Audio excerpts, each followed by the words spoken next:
to make it more manageable. And the current reporting structure has been reduced by about half of what it was when it originally started. In fact, it's more pushing towards about 60% now. This is also moving us closer to improving the automation of the reporting, and it's helping us manage that report much easier. The following slides that you're going to be seeing in a few minutes will represent a combination of 5 years of data, totaling 3,500 lines of summary data that allows us to forecast the current budget, create trend data, categorize our financial data, and create dashboards that will help us in the current and future financial decisions. I want to thank the commissioners and the team members that have helped provide this input as we work to standardize these reports. This chart is our current forecast actualized through June and forecasted July through December. The chart is estimating our revenue and expenses and how we are performing to the annual budget. It helps us analyze data at a high level and gives us the ability to view the data all the way down to individualized line items. It looks like a simple analysis, but the tool used to create these charts is a powerful analytical tool. Back up one. Yes, sir. I understand the green bars in March and August, but I don't understand the purple bar in December. What happens in December that causes the purple bar to spike? Yes, sir. What we're trying to do in December is all those expenses right now that I couldn't project where those were going to hit. Let's use buying a vehicle. We anticipated buying a vehicle this year. I don't know exactly when that purchase is going to be completed to where that expense is. I'm holding that expense in December to ensure that I'm covering the cost, but yet that it's not spread across throughout the year. So for example, if we were going to spend, this is an exaggeration, if we were going to spend $100,000 on a vehicle, I didn't want to just divide it by 12 and then show an underrun for that vehicle when in all reality, we're going to spend the entire amount at some point. So if we buy that vehicle in July, for example, it will lower that December bar down so it continues to keep that value correct over time. Thank you.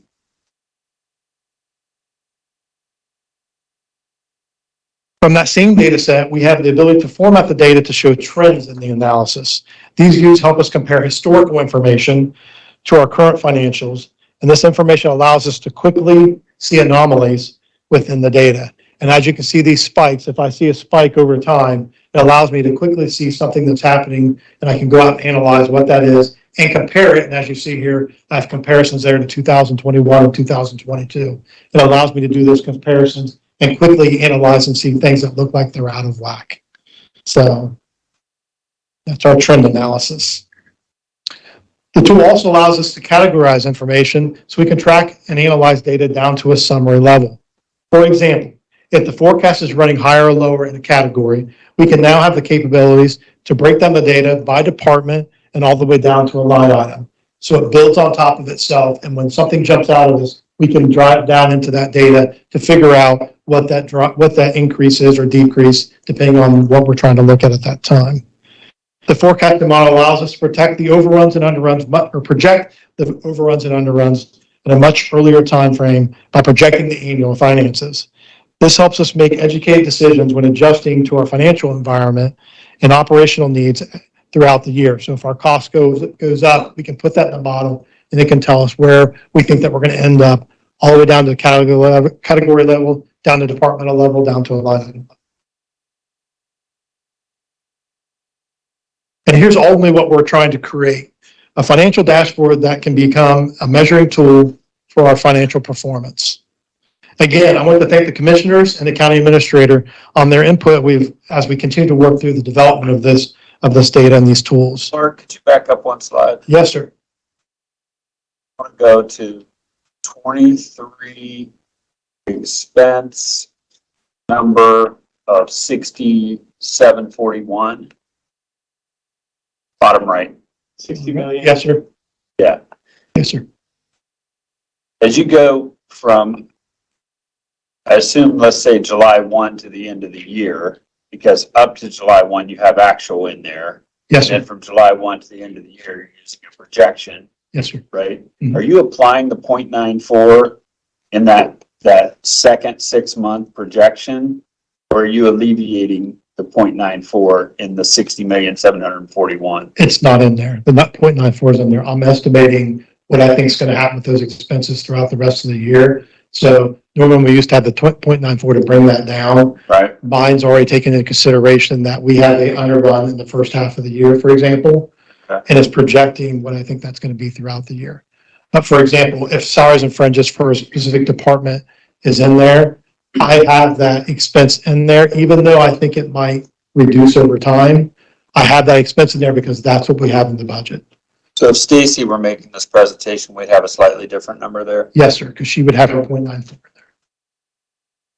Yeah. He's having fun, Bart. No problem. Asking.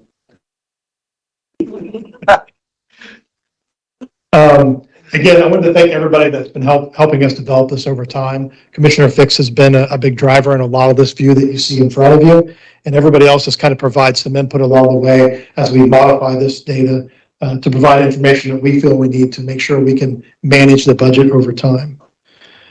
So really, this looks like a really simple chart. This one dashboard provides the current budget. It provides actuals to date, an estimated forecast. It provides projected 2023 cash. It shows a percent revenue and expense to date.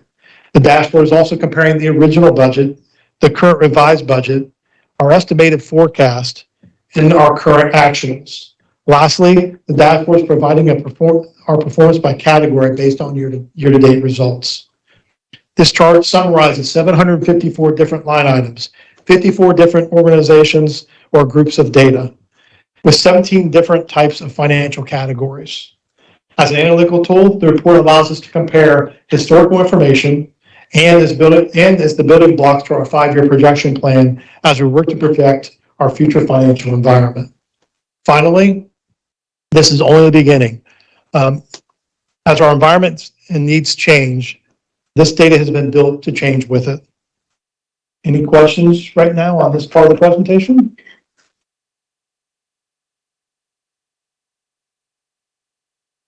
Okay, now we'll move on to the overview of the 2023 second quarter results. Before I discuss the 2023 revenue results, I have again provided explanations for the revenue categories for reference. This chart was created to help everyone see what is included in the revenue categories. We currently have 80 different separate revenue objects that have been summarized in 10 different revenue categories. We will first discuss the second quarter revenue results. Total revenue came in at $4.1 million higher than the same period in 2022.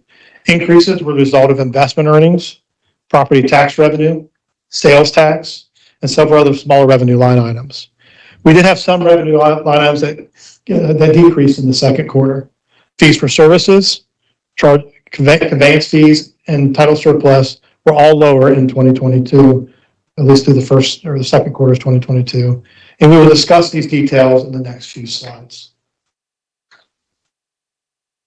Our 2023 second quarter results as a percentage of total revenue category shows sales tax at 45% and property tax at 22% of the total estimated revenues. Those are our two largest revenue categories.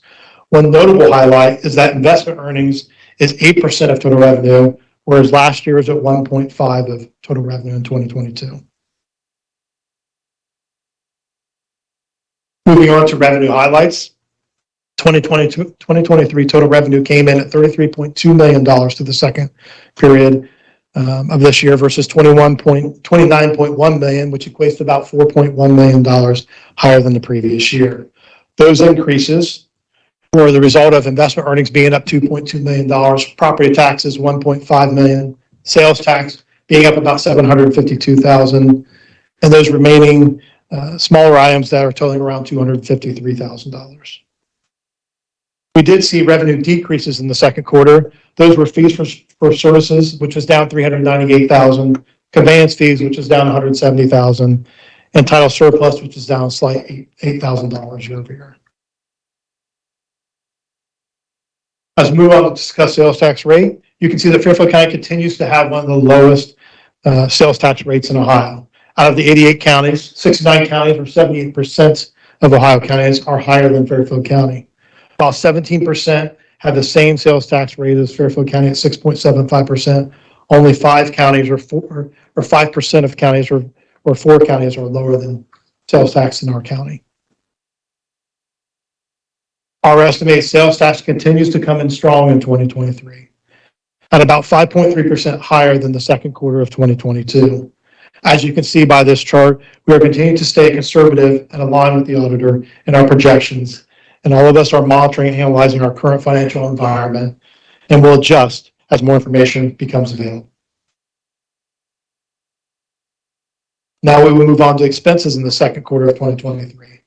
This slide represents the expense categories. We currently have over 600 expense line items that have been categorized into 7 different categories. Our 2023 year-over-year expenses increased 15.4% or $4.2 million. The 4 categories driving up expenses in the second quarter were contract services, personal services, transfers, and capital outlay, and I'll explain these details in the next few slides. This chart represents the 2023 second quarter results and percentage by expense categories.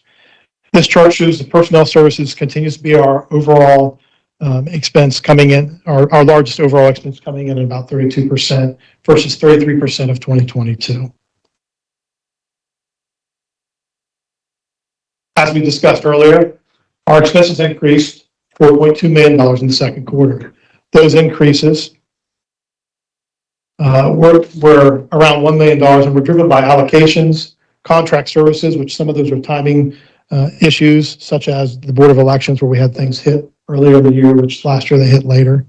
IT costs also increased as a result of our investment in our telephone service upgrades. And we also had some electronic monitoring that also increased year over year in this area. Our capital outlay increased about $780,000 and was driven by the purchases in computer hardware associated with the service cluster and infrastructure project we have going on in the county. We also had increased costs in our vehicle purchases that hit the first half of 2023, but they did not hit in 2022. So again, a timing issue of things hitting earlier than last year they hit later in the year. And our personnel services also increased $934,000. This was, again, more of a timing issue as we have a 3-pay month that happened in June of this year that didn't happen until July of next year. So that'll be in the next quarter, showing and kind of even itself out in that next quarter. And transfers increased about $950,000, and that's the result of our investment in the airport hangar project. Our last slide represents our communication on the 2024 budget process. There's one notable budget item that we continue to monitor at this time. Our healthcare costs have continued to be a challenge in 2023. We continue to monitor this cost and we'll keep everybody informed as new information becomes available. Finally, we continue to remind leaders to ensure they request their facilities needs and so projects can be evaluated for 2024 and to ensure they are prepared to discuss any budget items outside of the parameters. 0.5% salary increase is based on what? How did we get that number? By looking at the original budget from last year and then escalating it up to 3.5, what you're saying. So is it in any way tied to the economy or cost of living or inflation or anything like that? It is not, sir. Okay. Do we have any idea what that number would be if it were? Yeah. Just this past week, the current inflation number that came out for was about 3%, which isn't the same as to say that that number ought to be 3%.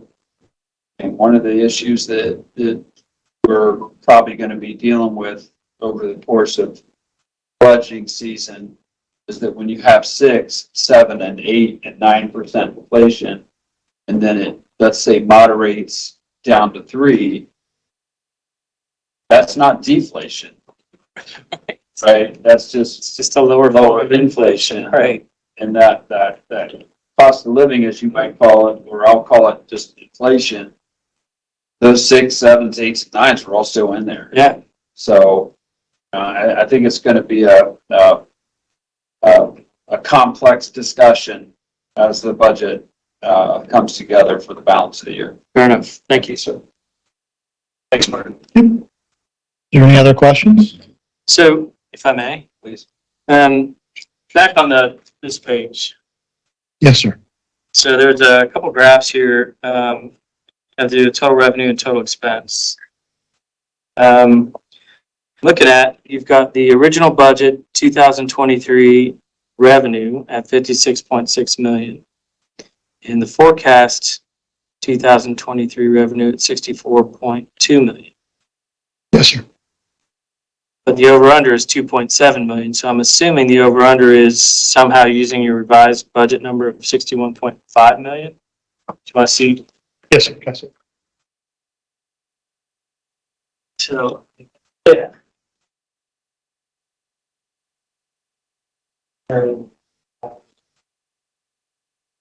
Revised Okay, all right. And then same on the expense side. Yes, sir. And so if I take our original budget of 56.6 million in revenue and 59.6% in total expense, we were projecting a negative $3 million carryover, correct? Yes, but we were being conservative on one and saying we were going to spend every dollar on the other side. Because as, for example, some departments budget their staff at 100%. You have turnover, all those things happen, and they end up coming in lower. Sure. That's when we're talking about the 94%. Right.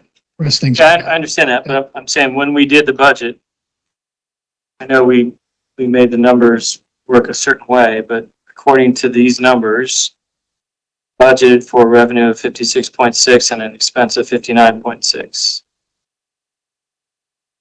I would have to say yes. And that's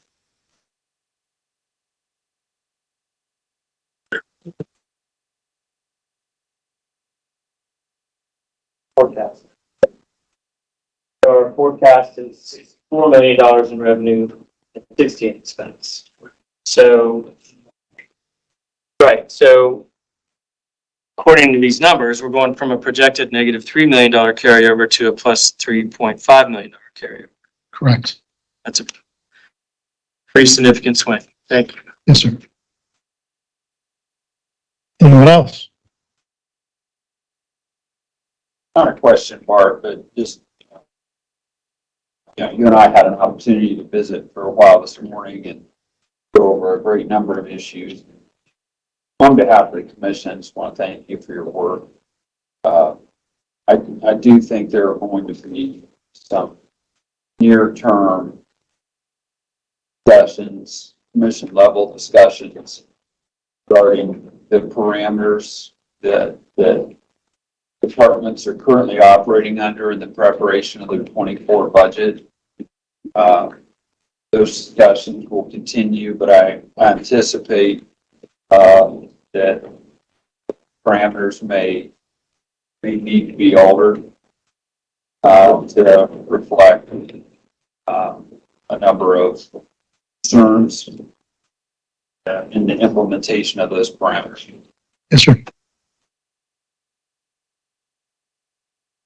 I also want to just say thank you. I can only imagine that talk about how many different line items and how many different categories and condensing it all down into one page like this is a tremendous amount of work. So Stacy and Bart both, thank you for doing all this. It's getting closer to coming into focus. So Yes. thank you very much. Welcome. Yeah, thank you, Bart. It's very clear, so I have no questions because it's so clear. Thank you, sir. Thank you, Bart.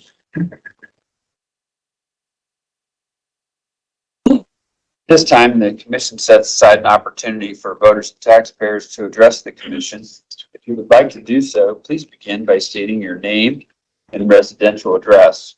We do have a 3-minute rule today, so as you approach and get to 3 minutes, I will ask you to please conclude your remarks. We'll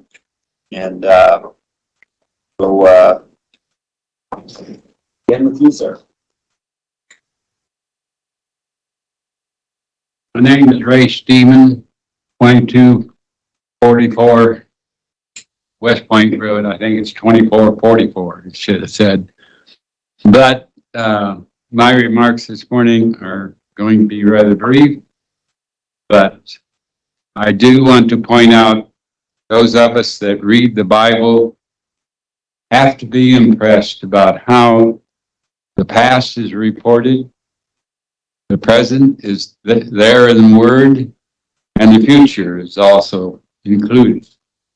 So it's something you don't find in many books, and it proves to be about 100% correct. And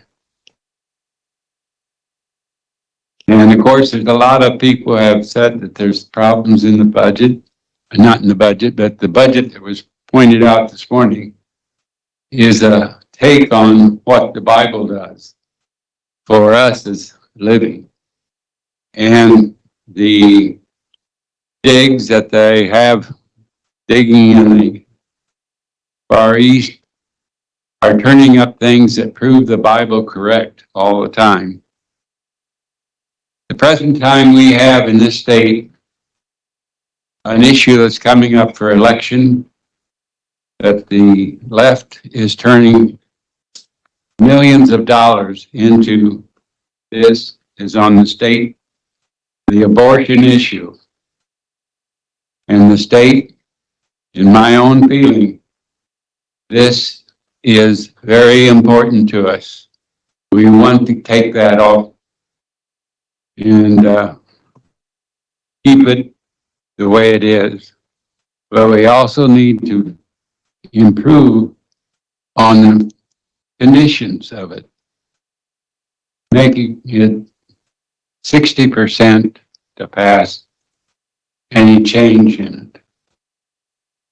So with that thought in mind, I want to pray for this. Lord, we come before you this morning with heavy hearts for the amount of money that the left is putting into the issue of making Ohio one of those states that's bringing back abortion when we've already kept it down over the years.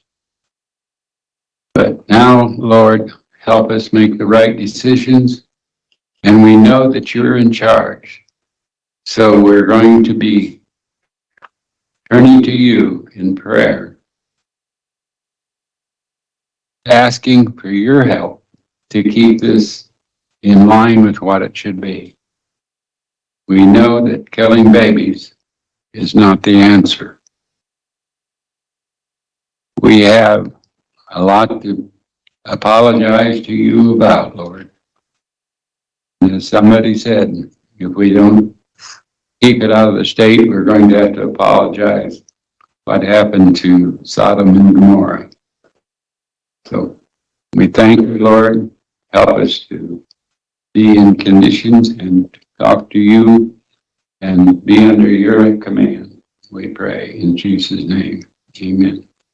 Thank you, sir.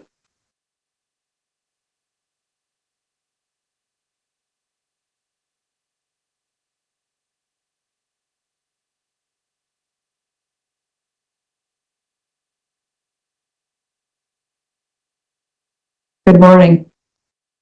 You know, a famous, well-known Christian leader, like a Billy Graham back in his time, before his time, he said, "I'd rather be able to pray than be a good, great preacher or an office holder." And Jesus never taught his disciples how to preach or become great office holders, but he only taught them how to pray. And I think more people need to know how to pray and ask for God's guidance in all of this, especially in our finances. Well, not just especially, in anything really. Okay, COVID is still making headlines, isn't it?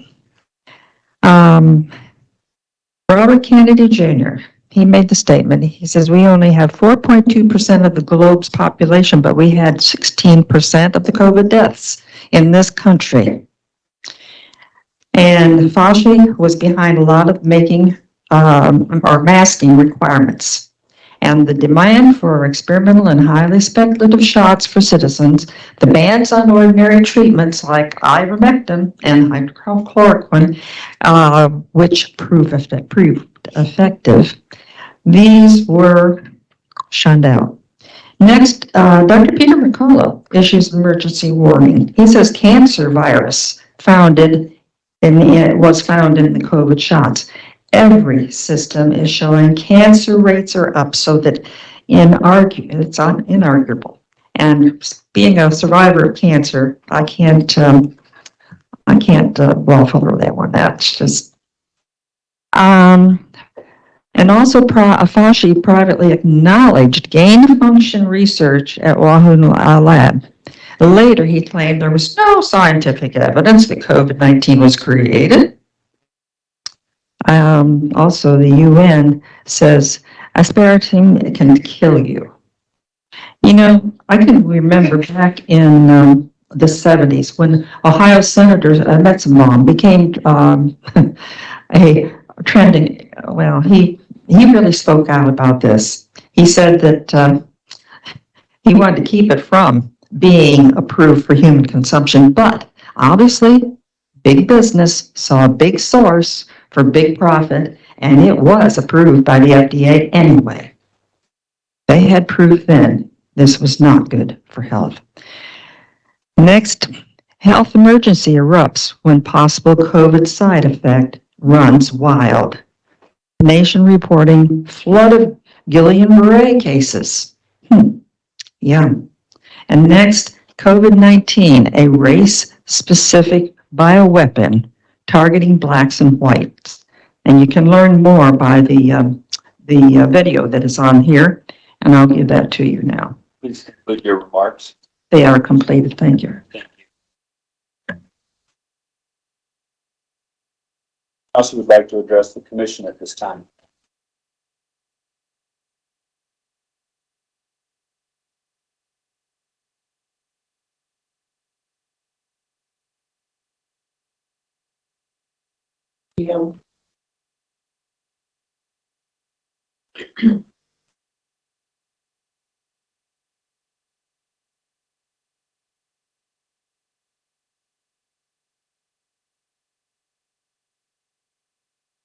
The Eastern Cottontail Solar Project, I began educating myself on industrial solar, and I am hoping everyone in this room has done so as well. Sometimes things are not what they appear and sold to you as. For the folks that work for the unions, that is great. They will have a short-term job in Walnut Township. But it goes much deeper than short-term jobs. Farming is a long-term job. They are stewards of the land that feed America. Those farming jobs and everything that goes along with it will forever be lost. The developers are coming in with the latest pet project being funded by our tax dollars to enrich the elitist, destroy farmland and people's lives along with it. When the money dries up, and it will, and everyone goes home, think about the mess they will leave behind. Think about how the solar projects will impact some people in Walnut Township for the rest of their God-given lives. The first three words of the Constitution of the United States of America are, "We the people." Yet the people in Walnut Township and Fairfield County have no voice or even a chance to vote on this crucial issue. I have heard the point raised about property rights. That is not for a chosen few. It applies to all property owners. I bought a house in an area zoned rural residential. Our zoning laws are being violated.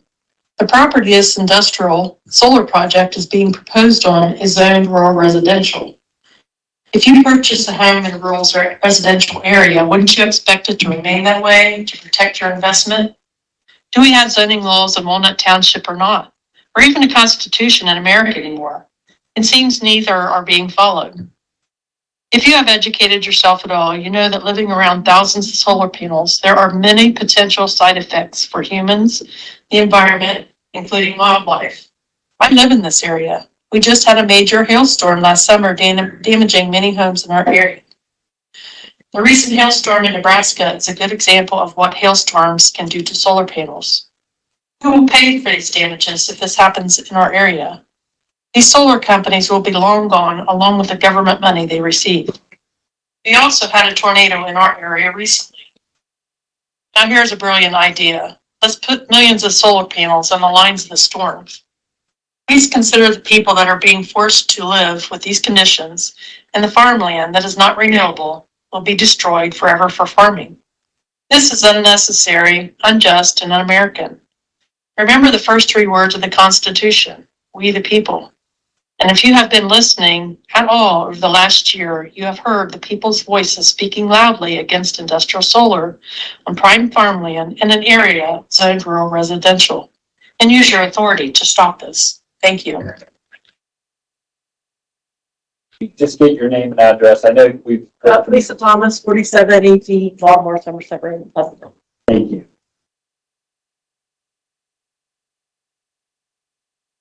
Anyone else who would like to address the commission at this time?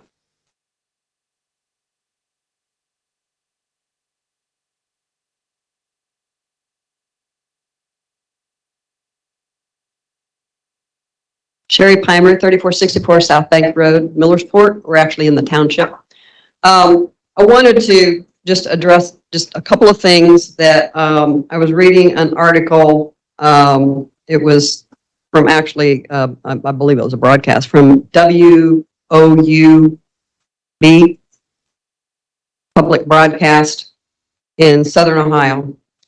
And one of the things that they came out with was one of the projects, big projects down in Southern Ohio that was beginning.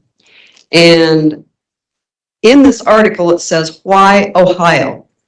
It says, Ohio may seem like an odd choice for big solar farms. The state isn't known for abundant sunshine. The Solar Industry, or the Solar Energy Industries Association ranked the 50 states in terms of the estimated output of solar panels given the climate. Ohio is near the bottom.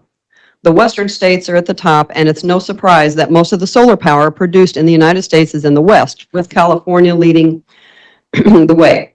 But solar technology is advancing rapidly. It says that, and it goes on about how it's, the panels are more efficient now. But here's the kicker. Ohio has something that developers of large solar farms need: lots of flat land. Much of it in sparsely populated agricultural areas.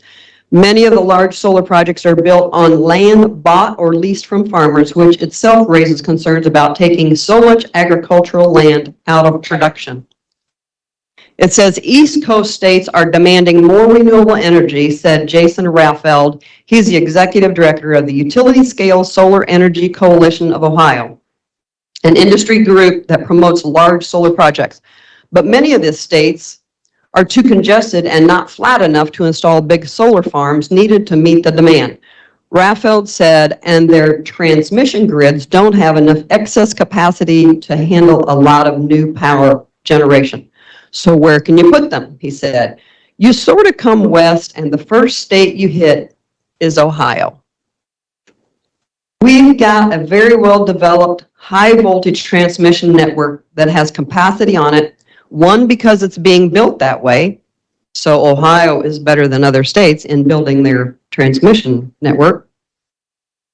And two, because there have been a number of coal plant closures and have opened up capacity on the grid.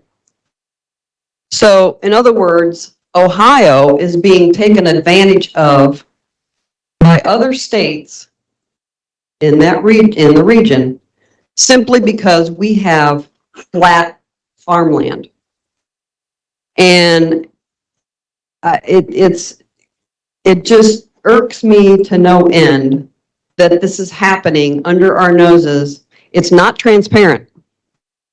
People don't know what's happening. These projects down in Southern Ohio, and this was 2 years ago, they didn't know anything about it either.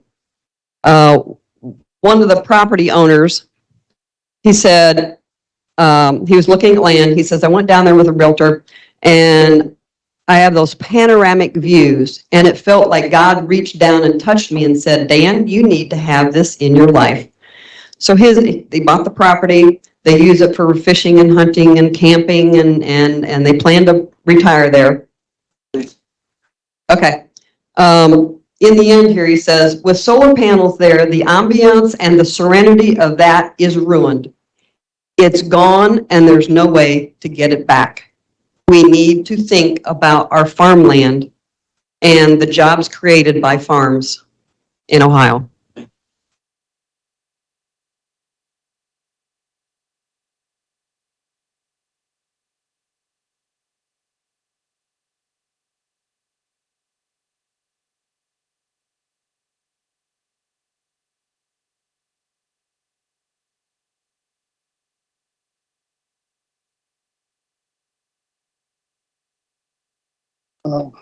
Morning, ladies and gentlemen. My name is Earl Cole, at 4228 Baltimore Somerset Road, Pleasantville, Ohio. I've lived here for 44 years. I moved out here to raise my family and retired out here in beautiful Fairfield County. And I'm quite concerned about the devaluation of our property due to these solar farms. Actually, that's a misnomer because I have a farm that had solar seeds to plant, but but I'm quite concerned about the value of our property going downhill. The fields are going to be directly across the street from my house. And I think this is going to be a long time boondoggle for us that's been thrown on us without us knowing a lot about it. And I think everyone needs to open their eyes and think long and hard on this before you continue, because the property value, once our area is destroyed by this crap, there ain't gonna be no putting it back. It's not gonna be good for anything except for malls, strip joints, so on. So, and at this point, we have a wonderful neighborhood, nice schools. Please do not destroy it. Thank you very much. Have a good day.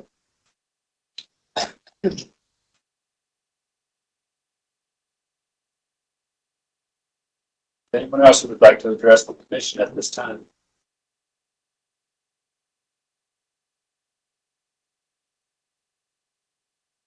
On behalf of the commission, we do thank you all for coming. Morning, sir. Report from the customers. Thank you. Administration update.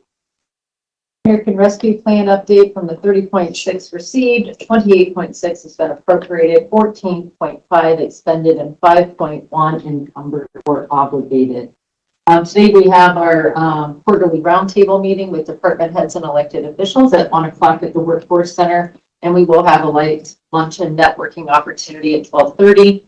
State of the County. The annual State of the County event is scheduled for August 22nd at the Wigwam Event Center. Lancaster Fairfield County Chamber of Commerce hosts this event and does assure me that a save the date announcement will be coming out shortly. Few highlights of resolutions for you. There are 14 on the agenda today. There's also a list of administrative approvals in the review packet. Resolutions of note, there is one approving the selection of a firm for the design and construction administration for the airport hangar project. Thank you to John and Stacy for their work on that. Anything you want to add there, John? No, fine. Could you say that again? What's the resolution? For the design and construction of the airport hangar project. So selecting the. Yeah, so tell me more about that. We did have a request for qualifications, and Stacy, District Portal, and I were the scoring partners on that. We had 2 submissions, and both were very good. I think the familiarization with airports kind of was evident in one submission, just because of the building of the hangars in a very recent future or very recent past was pretty cleared with CMT. So we would request to move forward. CMT, Crawford, Murphy, and Tilly. where are they at? Headquarters are Illinois, but their offices are in South for a while. They are our airport selected architect as well. So they've been our engineering firm for 12 years on the airport. And there was a price component? No, not really. There's Service, I guess. yeah, there's like a schedule of values when you do the RFQ process for what their architect costs per hour, what their technician costs per hour. So those are always part of the comparison too. And as you look at those very early minor numbers in relationship to the cost of the project, did anything jump out at you? No, I mean, it's an industry standard usually with the architecture firms. Engineers don't stray too far away from the consistent in the industry. Okay. And one wasn't exactly, the one that wasn't selected wasn't exactly clear on some of their, because there was some subs included within construction, other areas, versus the other one was clearly all in-house. That kind of also played into, at least my school. So post-engagement, is there a timeline in terms of when you would expect them to have a product? I would expect them to have a contract for your review in a week or two. They were your selected architect and engineer for the SWAT garage. They're not going to look too much different than that. So I would assume that, that contract would be the next step. And then once we're in contract with that architecture and engineering, design should be even quicker than that project was because they're simple buildings by nature. Were they involved in the original estimate for the SWAT garage? They were involved in the layout, which is ultimately what led to the cost increase in SWAT garage, which was the on-site surveying. So that is going to be highly emphasized in this project. On-site surveying will be to the minute inch of elevations. Not as high risk in these two because two sites that are perfectly ready or will be perfectly ready once done forward. Yeah, that was a mess up on their part for sure. That site survey piece, but also ours to not verify that elevation for the SWAT garage piece. I understand. I just want to see if my colleagues have any questions or concerns. Thanks, John. And I'm not beating up on you or them. I'm not beating up on me. We also have a resolution authorizing the approval of a lease amendment with the U.S. Department of Agriculture at the Ag Center there for Suites A and B. And this is an ongoing a renewal of a lease there. And lastly, a resolution authorizing the commissioners to enter into a purchase and lease agreement for the Diley Farm in Violet Township. And I believe Tony's on in case Tony wants to add anything to that. Tony, he's given you permissions, and then just make sure you unmute yourself.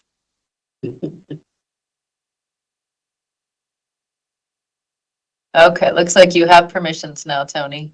All right, this is 18 acres. It has access to Allen Road, is an ideal site for a future water treatment facility. We had first right of refusal on this property, and we're executing that. Lastly, I want to thank Amy Brown Thompson because this has been a long road to get to where we're at. Thank you, Tony. I'll see if my colleagues have any questions or comments at this time. Mr. Levesey?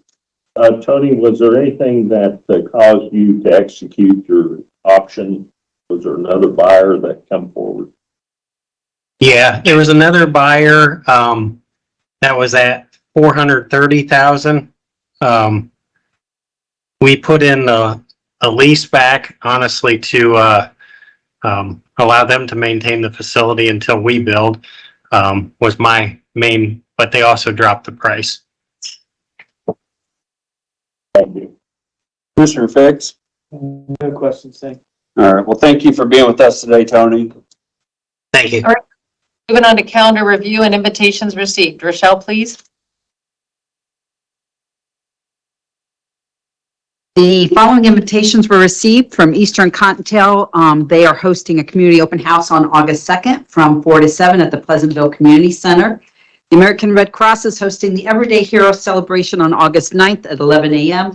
Doors open at 10:30 a.m. at the Wigwam Event Center in Pickerington. The Fairfield Community Health Center open house event is on August 11th at 4:30, and that is located at 220 East Walnut Street in Lancaster. The Ohio Coalition for Adult Protective Services Conference is hosting a Pathway to Success, Working Together with People, Purpose, and Passion event on August 11th at the OSU Fawcett Center. The CCAO-CEAO 2023 Winter Conference will be held December 6th through the 8th at the Hilton Columbus downtown. Just a point, if I might. I know some of us have had the opportunity to go through the Fairfield Community Health Center and the renovations that they've undertaken at what used to be known as South School. Perhaps for some of us will always be known as South School. But it's really an incredible project. And I think if folks haven't had the opportunity to see what they're doing there and the renovations they've made, I would just put a star next to that. August 11th, 4:30, at 4:30, the opportunity to see that project at 220 East Walnut in Lancaster. Thank you. Please continue, Rochelle. The following correspondence was received. The Fairfield County Municipal Court Criminal Traffic Division fee report for June. A flyer regarding a backpack giveaway on August 6th from 5 to 7 at Connection West. A Fairfield County Farm Bureau letter dated July 6th regarding growth and development in Central Ohio. A memo from County Auditor Dr. Carrie Brown dated July 12th regarding employers of Fairfield County, improvements in the homestead program, a taping for the Heritage Association, support for the Hunters Run Conservancy District, and employee recognitions. A letter from a county resident regarding Madison Township roads. A liquor permit transfer from the Ohio Department of Liquor Control for 4985 Cincinnati Zanesville Road. The Sheriff's Office has reviewed this permit and had no objections. The signed permit has been submitted back to the Department of Liquor Control. A press release from the Office of Auditor Brown dated July 13th entitled Auditor's Office Provides Conveyance Standards Online. Excerpts from Travel Mag's article, Most Charming Towns and Small Cities in the Midwest. This was published on July 10th. A letter from a Fairfield County resident regarding solar farms, and an email and flyer regarding the Lancaster Fairfield Community Action Agency COVID-related home relief programs, which will be ending on July 31st. That is it. All right, thank you, Rochelle. And we have Clint here from Community Action. Do you want to speak to that last one there at all, Clint? Yeah. So I think I've given you all a couple of updates over the last few years. We had several federal home relief programs that came through to help with rent, mortgage, utilities. Spent over $10 million in direct supports over the last 3 years, helping to keep people in their homes to prevent eviction, foreclosure, utility shutoffs. The funding is running out. The programs are coming to an end. We've gotten several additional awards, but we don't expect any more this month. So we're going to stop taking applications on July 31st. We're still reprocessing the applications that we do have that we receive up until then for the next probably month and a half to get all of those done and completed. Wrapping up the program, and I think it's going to have an impact on housing. We're going to have folks that are not able to make ends meet that haven't been able to over the last couple of years and are going to have that support in place. We're still going to have our usual heat, summer crisis, winter crisis utility programs. We're still going to have our homeless prevention, rapid rehousing programs. Those are a lot more restrictive and less support. I want to make sure everybody knows that's coming so that we can all be kind of prepared. Thank you. And then last, I'd like to wish Lisa McKenzie a happy birthday today. 40? Sure. Happy birthday. And That's was here we'd say. we're not going to give out gold stars for attendance, but if we did, if you won, happy birthday. I do have a question regarding Red Cross event.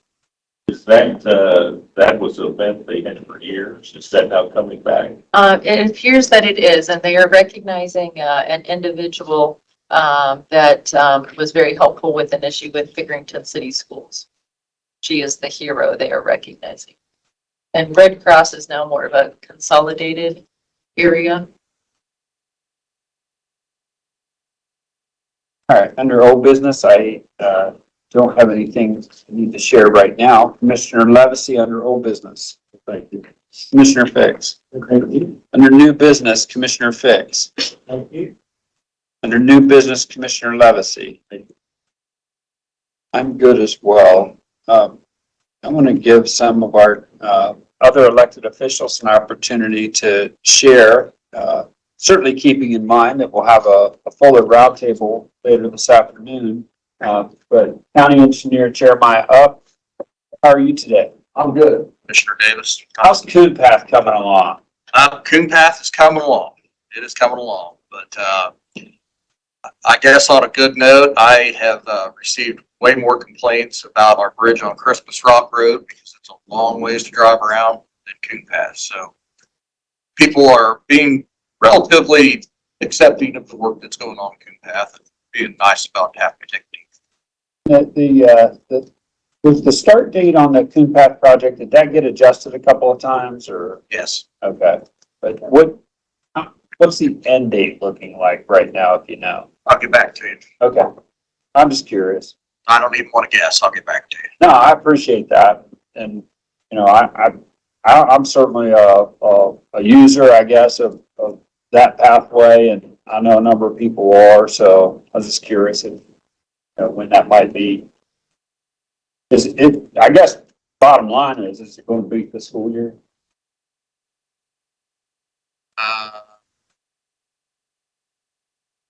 Get back to you. Okay, that's fine. Okay, so let me explain that. No, I'm fine, you're When good. we contract with these contractors, it's not uncommon for things to get kicked back because they don't have certain certifications or materials aren't in or certified, and that has been tremendously bad since 2020. So I want to make sure everybody's got their ducks in a row before I tell the public or my commission anything about when it's going to back up. Prudence is very much appreciated, so is your attendance. Thank you, sir. And the birthday girl gets an opportunity too. That's okay, I can never report. Yeah, I appreciate you being here. Dr. Brown, how are you today? Doing wonderful. How are you? I'm good. Anything you'd like to share? Yes, I was thinking about the fact sheet I provided for the Hunters Run Conservancy District. Eager to hear of any feedback that you have about that. It's a proactive measure to try to help the Hunters Run Conservancy District as they plan for their new special assessments in '24. So looking for feedback on that. I do believe the maps and the text will be really helpful in explaining those changes to property owners. Special assessments on the tax bill now do not reflect which special assessment it is. So that's one thing we're also going to change for the next time period so people can identify what that is specifically. And then coupled with the fact sheet and the hearings that the Hunters Run Conservancy District will hold, it should be helpful in getting the information to those folks who will be impacted. Find me. I mean, I remember Lindy, of course. Who else do we have on the Hunters Run Conservancy District board right now? I know they've had some changes. I would have to look that up. Lindy is definitely the person. Tell me who else is on there, because there've been some changes since the past several months. Sure. Chris Claypool and Burris, thank you. Okay, well, that's a all-star cast. And they meet in my office on the third Thursday of every month. If you ever want to come in and hear a little bit more, you can be the employee sponsor and I can take it. Get back to you on that. They've been working really closely with GIS, and I think it's going to be helpful to them as they plan for the future. And their new board members do seem to be engaged, and that will be very helpful. After August 8th, as not to be confusing to the August election, you'll see posted on our website information about the ballot issues for the Fairfield County District Library, the Senior Services, and the Clear Creek Road and Bridge. Just to report a couple other things that happened in the last several days. Licking County is going to be using our correspondence that we used last year this time for our assessment. They'll be using our correspondence and are just changing Fairfield to Licking in order to make it more, centralized to Licking, but they are experiencing the reassessment this year. Summit County and Seneca County, that's just from today, are also using our videos. Park District was very happy to have services from the auditor's office Monday because they had an emergency at Rock Mill. You may have heard about this, and that they had to do some emergency repairs, and they were able to get a new vendor and a PO within 10 minutes. Preparing the annual financial information statement, which is different than the annual financial comprehensive report. It is similar in some of the information it has, but it's different in that it's a purpose for disclosure of bonds. I'm preparing that now and came across a couple of words relating to the importance of manufacturing in Fairfield County. You'll see that summarized in the principal employers in that portion of my memo. But I also, given I'm thinking about that at this moment, just wanted to recognize Midwest Fabricating and ODRC, who have connected recently and have a work release program that's going on, and they have some employees there from the work release program, and it is new and in its infancy, but it is going quite well. Thank you. You would also get a gold star. You knew that. Know how I would love a gold star. So, I still have them from kindergarten. I could have guessed. Yes. We are hosting an art installation for the Lancaster Festival at the very late hour at the Record Center. They were previously supposed to be at the library on the 3rd floor. And as we've heard from Becky, the library's elevator's out. But the festival folks weren't made aware of that till late. And so Deb had reached out to see if that would be a possibility for us to do that. And so the Record Center will be open during business hours this coming Friday and then all of next week. It's a curated collection by Barbara Hunsiger from Hammond Harkin Galleries out of Columbus. And huge thanks to John because he worked with Deb to, it's all installed now, right? They're hanging the art right now. Hanging it as we speak. Okay. Well, and speaking of that, just remind folks, can't imagine anybody needs reminded, but this coming Friday, well, actually Wednesday, if you're talking officially, but for a lot of us, Friday will be the beginning of the festival with the art walk, and this Saturday, Andy Grammer, a concert at Ohio University of Lancaster. The following Saturday, Cheryl Crow, also out at the Ohio University, and many events throughout the days and evenings in the coming days. Many events, in fact, I think most, which are free of charge to the public, your opportunity to enjoy those. So I would just encourage people to enjoy this moment. Hope you get an opportunity to participate in some of the joy and excitement. I'm like myself and my whole family. I mean, we're looking forward to every possible thing we can just to enjoy the season a little bit. I hope you get a chance to do that as well. Give Commissioner Levesey an opportunity for any final thoughts. No, it's good to see Rick Zabrak back. You enjoyed your time on the north. Did you see any boat while you were up there? No, it all came this way. It's actually very clear. I noticed that. Good, it's good to have you back. Commissioner Fix, any final thoughts? We'll proceed to the voting.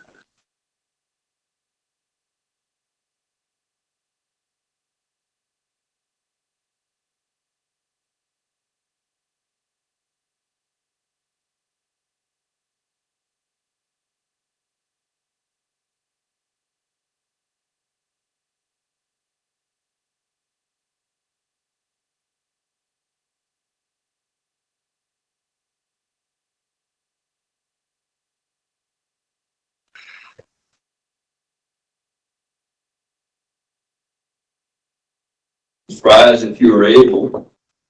Join us in the Pledge of Allegiance. I pledge allegiance to the flag of the United States of America and to the republic for which it stands, one nation, under God, indivisible, with liberty and justice for all. Thank you.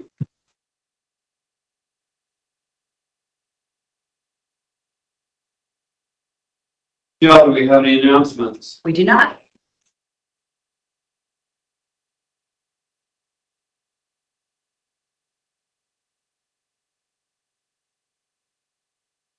On to the approval of minutes for July 11th, 2023. So moved. Second. Discussion. Commissioner Fix? Yes. Commissioner Levesey? Yes. Commissioner Davis? Minutes past 3-0. From the Commissioners, Resolution 2023-7.18.a. Resolution to approve the selection of architectural engineering services for Fairfield County Airport Hangar Project. The Commissioners, I move items A, B, and C. Second. Discussion. Call the roll. Commissioner Fix? Yes. Commissioner Levesey? Yes. Commissioner Davis? Motion passes 3-0. From Fairfield County Facilities, Resolution 2023-7.18.d. A resolution authorizing the approval of lease amendment number 8 with the United States of America for office space at 831 College Avenue Suites A and B. So moved. Second. Discussion. It does, I mean, it's analysis from no, but that's better, so that's good. On an unrelated note, John, a small part of my meeting with Bart today had to do with energy costs from a building standpoint, and he understands the suggestion that I gave him for doing some analysis on that. Not real near term, because I know he's burned a little bit with the 24 budgeting process. But as he eventually gets around to that, he'll appreciate your cooperation. Sure, absolutely. Further discussion? Please call the roll. Commissioner Fix? Yes. Commissioner Levesey? Yes. Commissioner Davis? Yes. Motion passes 3-0. From Fairfield County Family, Adult, and Children First Council, Resolution 2023-7.18.e. A resolution to approve a reimbursement for residential treatment paid for by Fairfield County Board of Developmental Disabilities as a memo expense receipt for Fund Number 7521. So moved. Second. Discussion? This is a cost-sharing arrangement between DD and council, and this is just council being able to pay their portion. Further discussion? Please call the roll. Commissioner Fix? Yes. Commissioner Levesey? Yes. Commissioner Davis? Yes. Motion passes 3-0. From Fairfield County Job and Family Services, Resolution 2023-7.18.f. A resolution approving Fairfield County Plan for Child, Family, and Adult Community and Protective Services expenditures. State budget line, item 533. Under Fairfield County Job and Family Services, I move items F, G, H, I, J, and K. Second. Discussion? Commissioner Fix? Yes. Commissioner Levesey? Yes. Commissioner Davis? Motion passes 3-0. From Fairfield County Sheriff, Resolution 2023-7.18.l. A resolution authorizing the approval of a service agreement by and between Fairfield County Sheriff's Office and Bloom Carroll Schools. So moved. Second. Discussion? School resource officer. Further discussion? Please call the roll. Commissioner Fix? Yes. Commissioner Levesey? Yes. Commissioner Davis? Yes. Motion passes 3-0.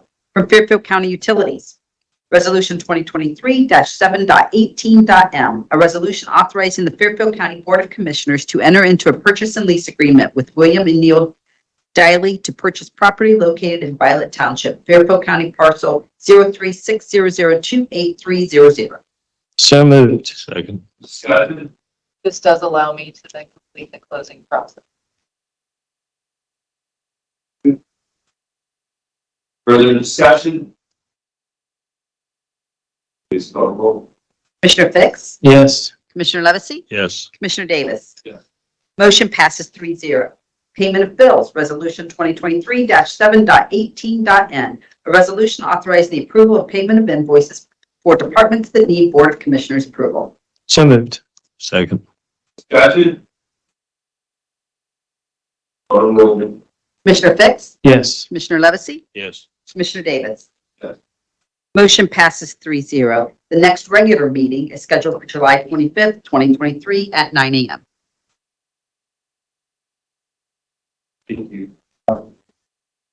The commissioners have a number of meetings continuing throughout the day today. Next, we'll have a meeting at 10:30 a.m. of the Investment Advisory Committee. Another of us will gather again at 1 o'clock at the Workforce Center for elected official and department head roundtable. Then the other issue item that anybody would like to bring to the attention. We will adjourn this afternoon as a separate meeting. Clarity on that. Anything else? Motion to adjourn. I'll say. I get a motion to adjourn in a second. All those in favor, signify by saying aye. Aye. Put same sign. The motion carries. The commission is adjourned, and we do thank you all for coming.